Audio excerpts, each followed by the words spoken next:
Olá, boa noite, a paz a todos, chegando para a meditação na Palavra de Deus, lendo na primeira epístola de Paulo aos Coríntios, capítulo 1, versículo de número 10. Assim está escrito: Rogo-vos, porém, irmãos, pelo nome de nosso Senhor Jesus Cristo, que digais todos uma mesma coisa, e que não haja entre vós dissensões. Antes, sejais unidos em um mesmo sentido e em um mesmo parecer. Esse é o texto que vamos meditar e observar na primeira epístola de Paulo aos Coríntios, 7 aspectos da autoridade do Senhor Jesus Cristo. Neste versículo que li, estava acontecendo algum problema com aqueles irmãos, alguma dificuldade, eles não estavam se compreendendo muito bem, e o apóstolo escreve para eles esta carta, a fim de que eles pudessem dizer todos uma mesma coisa, não cada um dizendo uma coisa diferente, mas que todos dissessem a mesma coisa, que não houvesse entre eles dissensões, discórdias, contendas, desavenças, contratempos, conflitos, rivalidades, mas que houvesse entre eles, que eles fossem unidos em um mesmo sentido e em um mesmo parecer. Agora, que coisa interessante. Este era o problema que estava acontecendo lá. O apóstolo escreve para eles, o apóstolo Paulo escreve para estes irmãos, pedindo a eles dizer uma coisa que pudessem ser unidos e seguir a caminhada. Agora observe em que autoridade Paulo faz este pedido ou esta exortação àqueles irmãos. Nós encontramos aqui ele dizendo: rogo-vos, porém, irmãos. Rogar é pedir, é insistir. Rogo-vos, porém, irmãos, pelo nome de nosso Senhor Jesus Cristo. Então, Paulo entendeu a autoridade que há no nome do Senhor Jesus Cristo. Este nome que é poderoso. E todos nós sabemos o valor e o poder que há no nome de Jesus Cristo. E quando ele preparou os seus discípulos e chegou o momento da sua partida, ele reuniu-se com os seus discípulos e disse a eles que fossem em seu nome. Jesus disse para eles, dizendo: em meu nome, deu a autoridade. Então, no nome de Jesus, há uma autoridade maravilhosa, permanente, uma autoridade que não existe em nenhum outro lugar, só mesmo no nome de Jesus. E a palavra de Deus nos afirma que foi dado a ele por Deus o nome Jesus, porque ele salvaria o seu povo dos seus pecados, como evidentemente fez.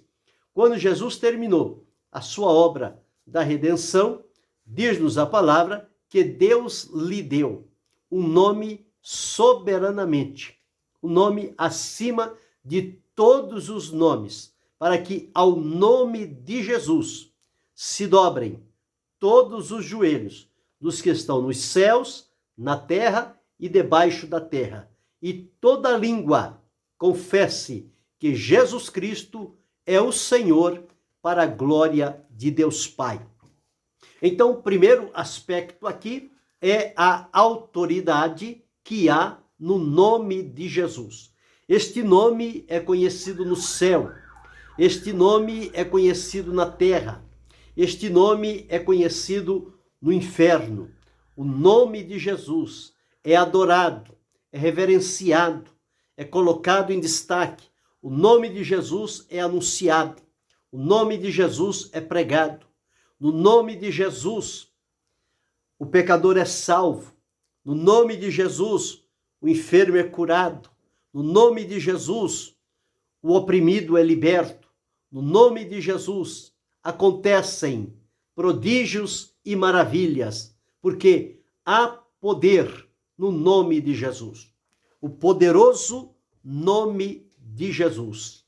Há poder, força e vigor no nome poderoso de Jesus. Há um hino que diz: ó doce nome de Jesus. Este nome é doce, é maravilhoso, é poderoso, é eficaz. Este nome realiza algo extraordinário. Porém, não se deve utilizar o nome de Jesus de qualquer maneira, de maneira vã. Não. Em primeiro lugar, é preciso que tenha o relacionamento com Jesus, que tenha sido alcançado por Ele, liberto por Ele, transformado por Ele, vivendo à disposição dEle, em temor, obediência e fidelidade. Nestas condições, o Senhor Jesus deu autorização. Ele disse: em meu nome imporão as mãos sobre os enfermos e os curarão. Em meu nome expulsarão demônios. Tudo isto Jesus colocou em seu nome. Então, como disse, não é de qualquer maneira. Lembra dos 7 filhos de Seva? Quando eles ficavam observando como é que Paulo desempenhava o seu ministério, como o Senhor Deus o usava e como ele conhecia e sabia do poder que há, a autoridade que há no nome de Jesus, e portanto ele usava o nome de Jesus. Quando aquela moça adivinha chegou diante deles dizendo que eles eram servos do Deus Altíssimo, que anunciava o caminho da salvação. Paulo repreendeu aquele espírito maligno em nome de Jesus. E tantas outras coisas ele fez em nome de Jesus.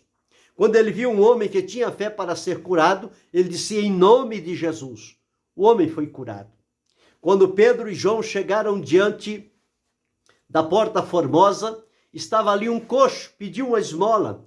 Ele disse: olha, não temos prata nem ouro, mas o que temos isso te damos. Em nome de Jesus Cristo, levanta e anda.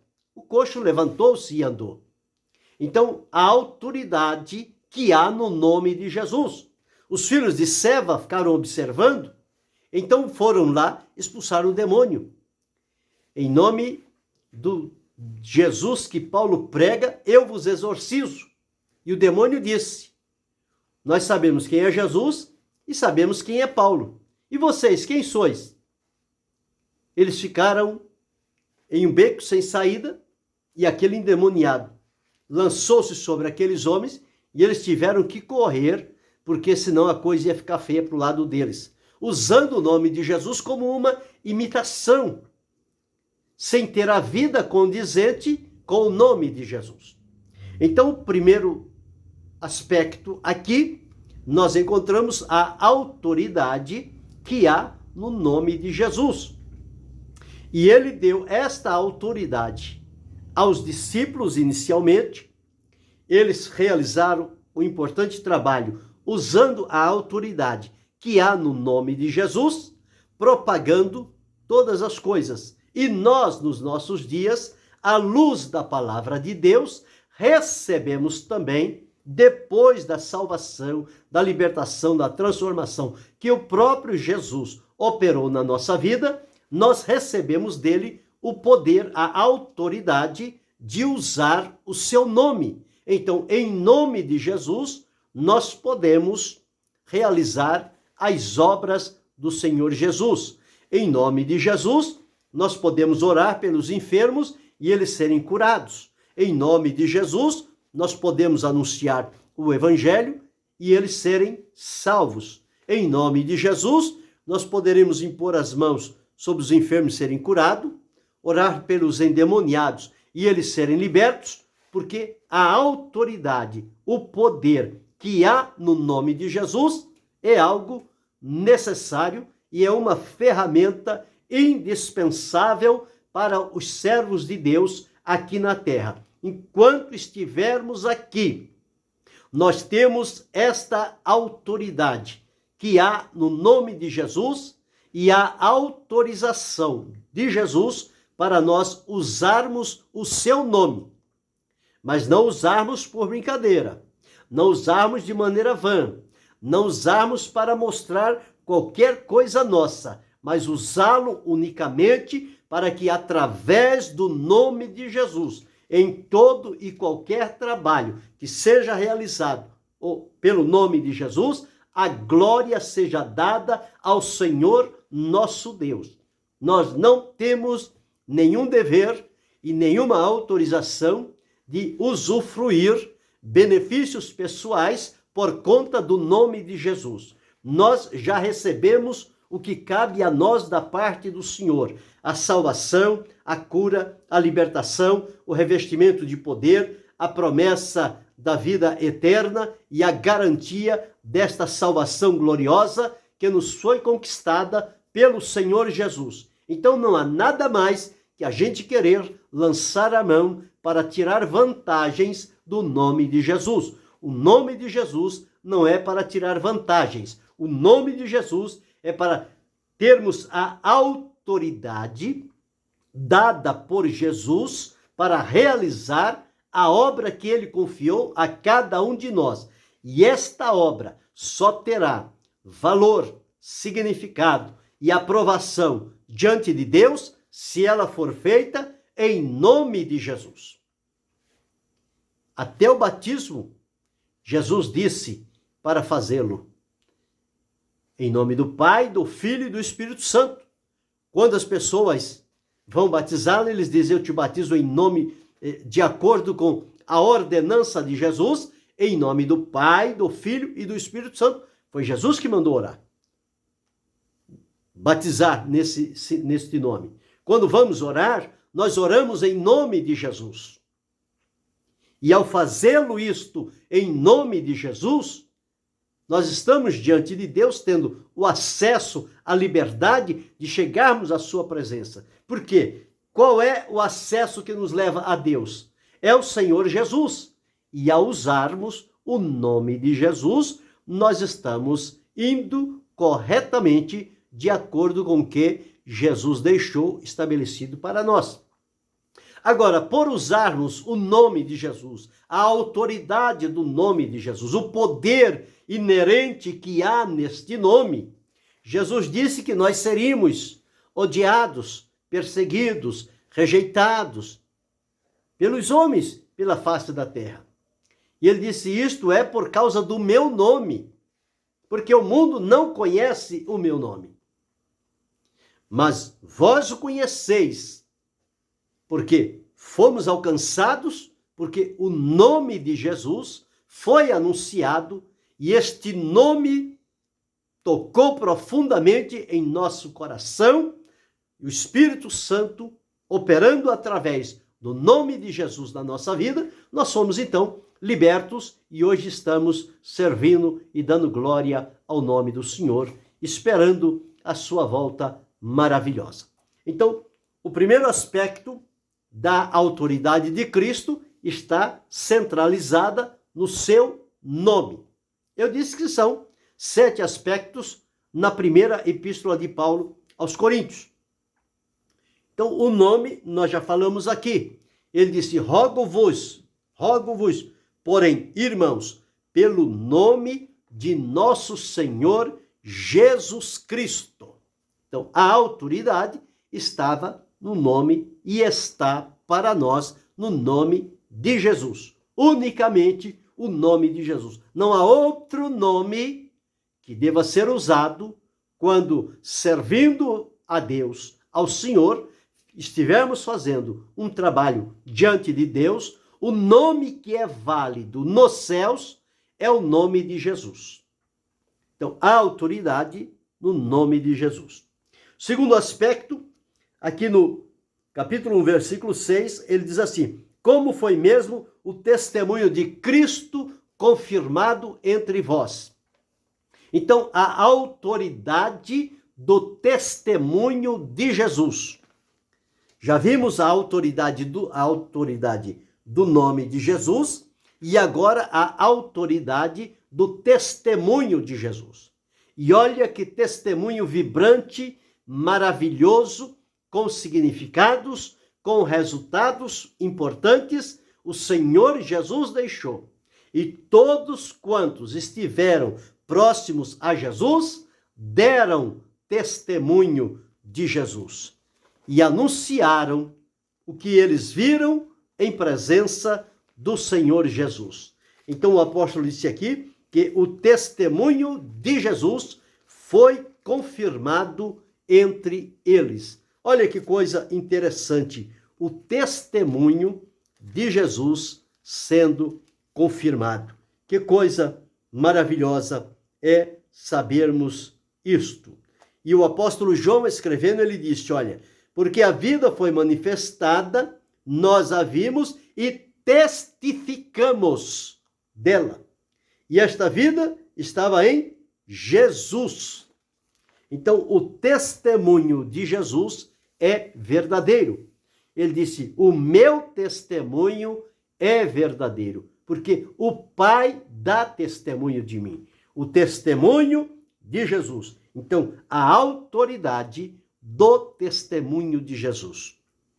Uma vida impecável, uma vida irreparável, uma vida santa, uma vida pura, uma vida de testemunho, palavras de vida, palavras de salvação, palavras de libertação. A palavra de Deus diz, nunca se achou engano na sua boca, e nem mancha ou corrupção na sua vida. Foi uma vida ilibada, uma vida diferenciada, uma vida santa, vivendo entre os pecadores, porém sendo um santo de Deus aqui na terra. O Senhor Jesus deixou este vibrante e maravilhoso testemunho diante daqueles que o acompanharam, e nós, nos nossos dias, quando temos contato com a palavra de Deus, está ali registrado também o testemunho do Senhor Jesus. Então veja a autoridade do testemunho de Jesus.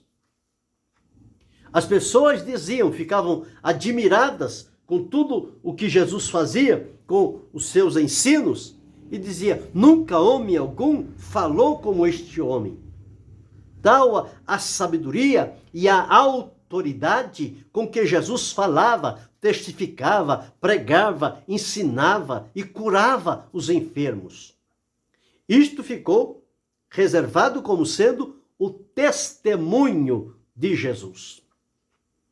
Que coisa importante saber que Jesus deixou aqui o seu testemunho como um exemplo para que nós possamos olhar as páginas das Escrituras e observar o testemunho de Jesus e naquilo que for possível a nós, que possamos imitá-lo, seguir de acordo com aquele padrão que foi deixado por Jesus.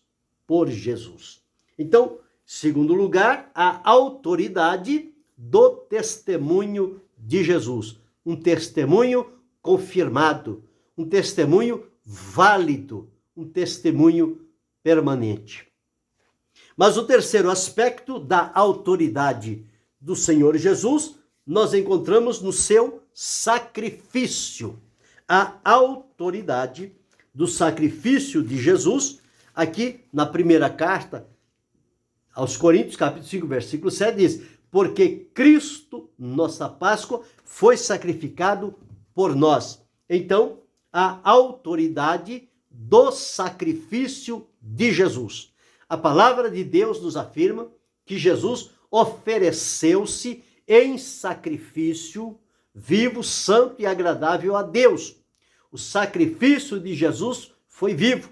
Ele ofereceu-se a si mesmo pelo Espírito Eterno a Deus como sacrifício para nos purificar da consciência morta. O sacrifício de Jesus foi válido, aprovado e aceito por Deus. Então, há autoridade no sacrifício de Jesus. Nós hoje desfrutamos de paz, de salvação, de liberdade, de esperança da vida eterna, de cura para a enfermidade, do revestimento, o batismo com o Espírito Santo, por conta de Jesus, por conta do sacrifício de Jesus. Porque se não houvesse o sacrifício de Jesus, nenhum de nós estaríamos salvos hoje. Mas se estamos salvos, foi porque o sacrifício de Jesus é de uma autoridade permanente, presente. E ele continua, o sacrifício de Jesus continua sendo válido. O sacrifício de Jesus em nosso favor.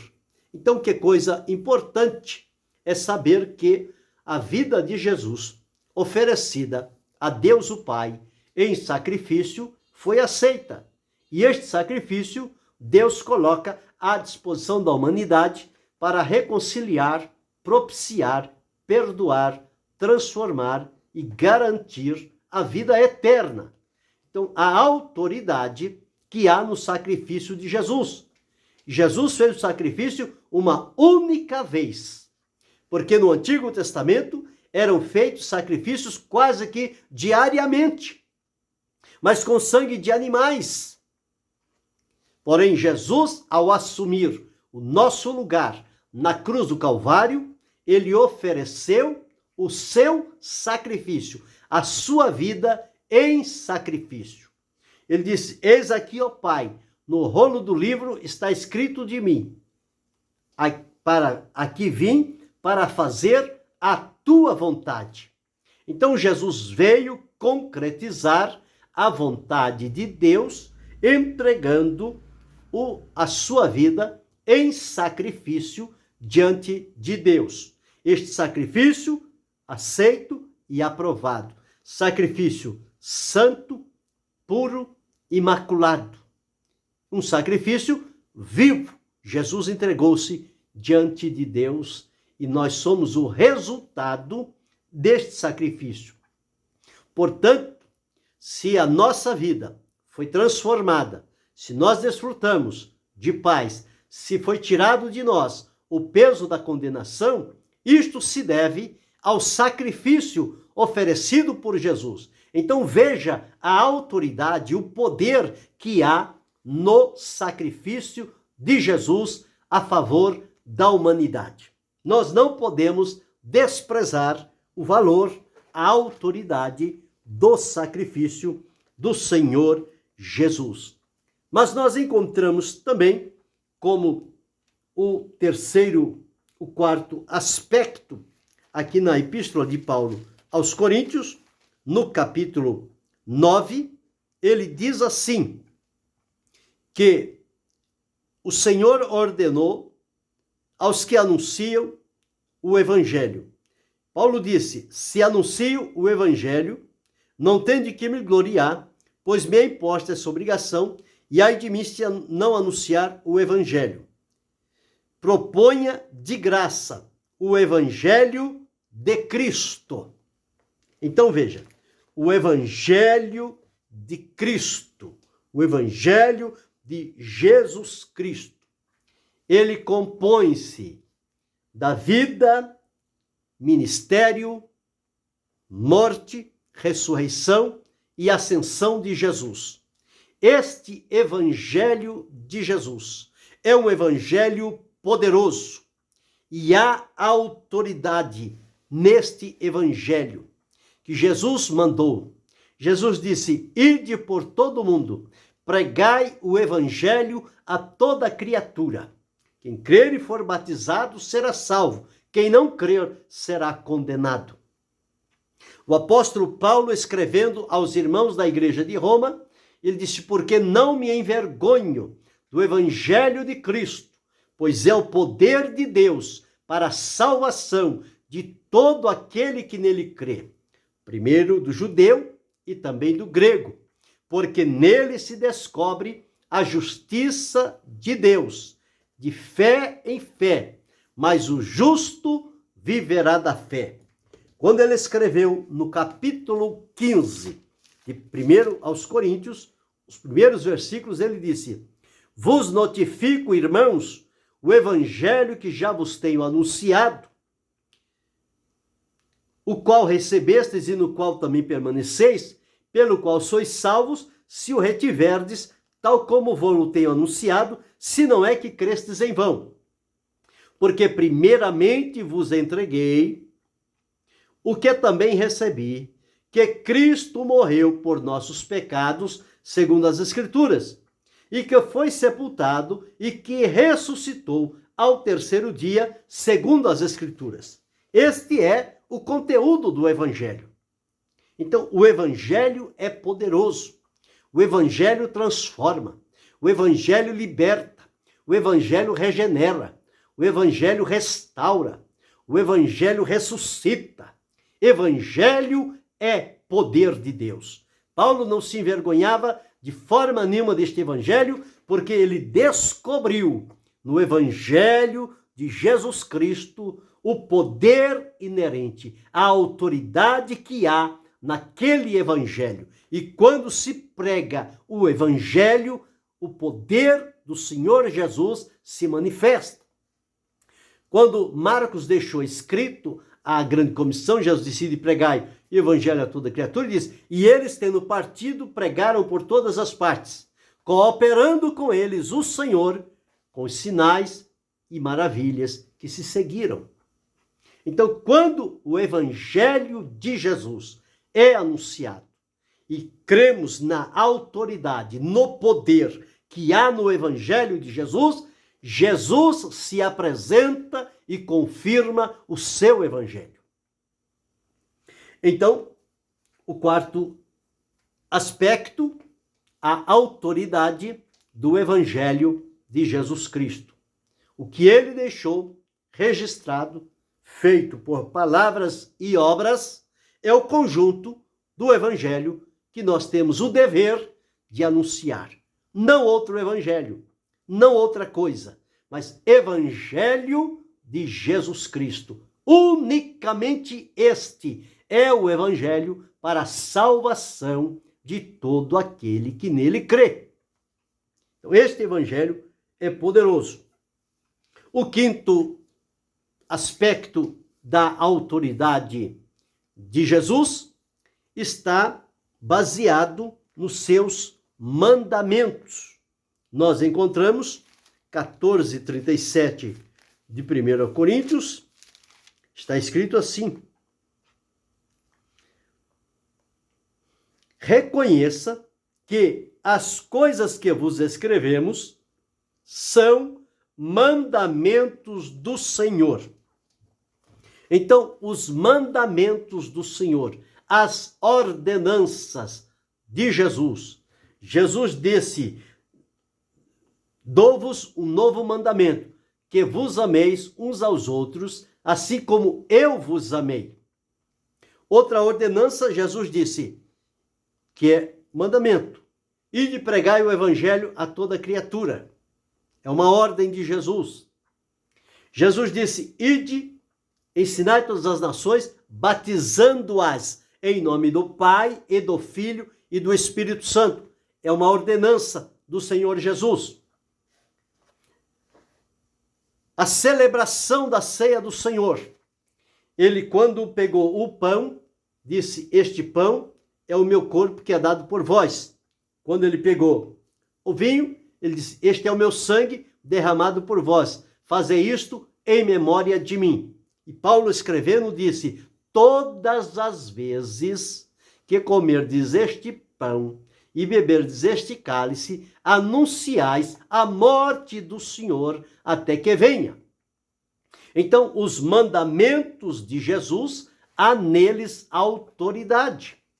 Quando se obedece os mandamentos de Jesus, as ordenanças de Jesus, ele disse, orai e vigiai.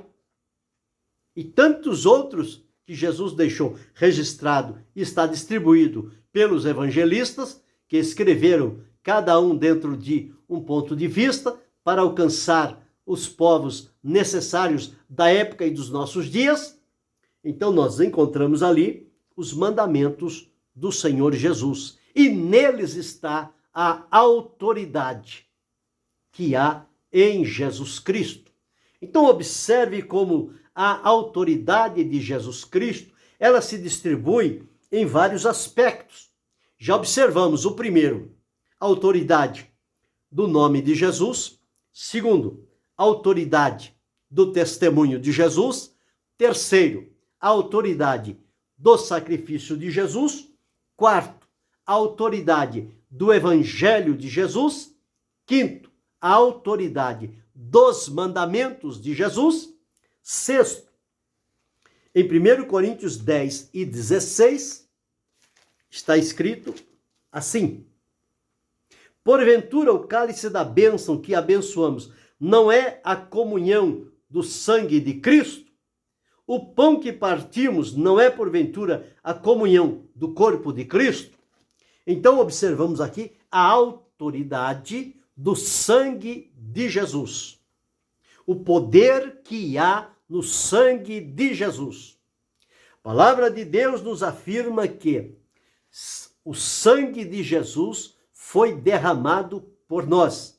O apóstolo Pedro, escrevendo, disse que nós não fomos resgatados da nossa vã maneira de viver, que por tradição recebemos nossos pais. Não foi com prata, não foi com ouro, mas foi com o precioso sangue de Jesus, como de um cordeiro imaculado e incontaminado, que ofereceu-se a si mesmo a Deus. Este sangue que foi derramado por Jesus para perdão, purificação e libertação da nossa vida. O sangue de Jesus Cristo nos purifica de todo pecado. Então, há poder, há autoridade no sangue de Jesus. Este sangue carmesim, sangue remidor, sangue purificador, o sangue da nova aliança, que o Senhor Jesus selou com o seu próprio sangue. Então, em sexto lugar, nós observamos aí a autoridade do sangue de Jesus Cristo. Este sangue poderoso, sangue que continua com a sua eficácia, com o seu poder, com a sua atuação na vida daqueles que submetem-se ao Senhor Jesus Cristo. E sétimo e último aspecto, na carta 1 aos Coríntios, nós encontramos aqui o senhorio do Senhor Jesus Cristo. Aqui no capítulo 12 está escrito assim, no versículo 5. Há diversidade de ministérios, mas o Senhor aqui Jesus, é o mesmo. E aqui está escrito no versículo 3, Jesus é o Senhor. Então o que é isto? É o senhorio de Jesus, a autoridade do senhorio de Jesus. Então, se Jesus é o Senhor, Jesus é, se não, Jesus é o Senhor, então nele há poder e autoridade. E nós somos os seus servos e desfrutamos do senhorio de Jesus Cristo, nosso Senhor e nosso Salvador. Então, ele é Senhor. Ele é aquele que tem a nós como servos e ele cuida de cada um de nós. Nós estamos vivendo, servindo debaixo do senhorio de Jesus Cristo. Então, ele é o nosso Senhor. Então, há autoridade no senhorio de Jesus Cristo sobre a nossa vida. Então, que coisa interessante é termos bem vivo na mente estes 7 aspectos da autoridade do Senhor Jesus Cristo, distribuídos nesta primeira epístola de Paulo aos Coríntios. E para lembrar, o primeiro aspecto, a autoridade do seu nome. Segundo aspecto, a autoridade do seu testemunho. Terceiro aspecto, a autoridade do seu sacrifício. Quarto aspecto, a autoridade do seu evangelho. Quinto aspecto, a autoridade dos seus mandamentos. Sexto aspecto, a autoridade do seu sangue. Sétimo e último aspecto, a autoridade do seu senhorio. Então, sigamos servindo a Jesus, reconhecendo estes aspectos em Jesus, porque em todos eles há bênçãos e benefícios para a nossa vida espiritual, para nos manter enriquecidos, fortalecidos, fundamentados, encorajados e ousados para seguir adiante, realizando a vontade, o propósito de Deus e desempenhando o importante trabalho que Ele confiou a cada um de nós para que, em seu nome, realizássemos o seu trabalho. Em seu nome, pudéssemos fazer a sua obra, em usufruir do seu testemunho, é o que nós precisamos anunciar. O seu sacrifício, falar sobre ele, o evangelho, os mandamentos, o sangue e também o senhorio de Jesus. Portanto, quando a pessoa recebe a Cristo, ela confessa-se um pecador arrependido e diz: eu recebo a Jesus Cristo como Senhor e Salvador da minha alma. Sigamos desfrutando da bênção, da autoridade nos 7 aspectos em Cristo Jesus, conforme relatado nesta oportunidade. Que Deus continue abençoando-nos em Cristo Jesus, não só hoje, mas para todo sempre. Amém.